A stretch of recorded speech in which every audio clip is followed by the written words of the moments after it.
Hi, this is Garrett Gunderson.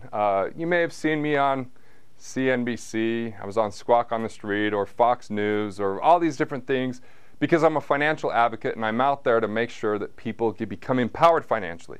See, financial institutions and a lot of the financial media, and especially the companies out there, that they're really wanting you to give, they want you to give money to them.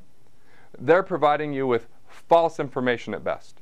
They're providing you with their agenda, and for most people, they're not really clear on what their agenda is financially because they haven't fully developed a blueprint. They don't have the architectural diagram of what they should be doing with their money, and they're being convinced by other places what they should do, and those places aren't taking the risk, you are, and yet they're making the money. So one area where this happens all the time is people just don't have enough information about how to improve their credit score and the significance of their credit score. A good credit score could mean hundreds of dollars per month that you're not having to pay on interest of a credit card because you'd have a lower rate.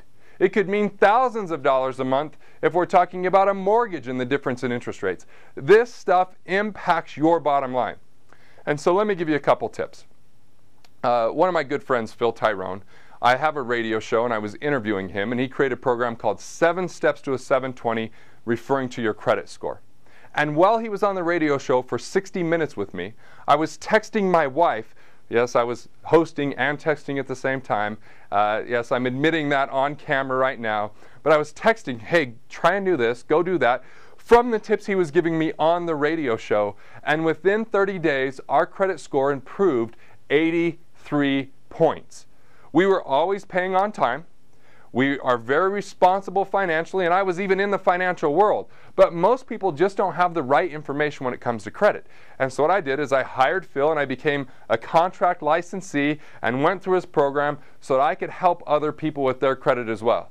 He actually just did a video recently where he had a hidden camera and a pen, and he went into a bank and he's asking the executives what to do to improve his score, and they're giving bad information. I mean, there's so much bad information out there. I'm here to give you the truth. I'm here to let you know practical steps that you could take to increase that score so you could go refinance different loans, so you get access to money that you might need for your business or whatever it might be, and that you could get the best rates on your car and homeowners insurance. These are areas that will help you put money in your pocket. And so here's the tip. If you've got personal credit cards, if there is any way for you to keep your balances under 20%, so if you have $10,000 available and you have less than $2,000 on the card, that's optimal for you to have the right credit score. Now, even if it's in the 30% range, that's okay, and if you can pay it off each month, even better, but you want to keep the loan to balance, the loan to value, you want to keep that at 20% or lower ideally. Maybe up to 30%, but they're getting a little bit more strict. And here's the dirty little secret about the institutions. A lot of times your credit card offerer isn't actually reporting the limits to the credit bureaus, which is Experian, Equifax, and TransUnion.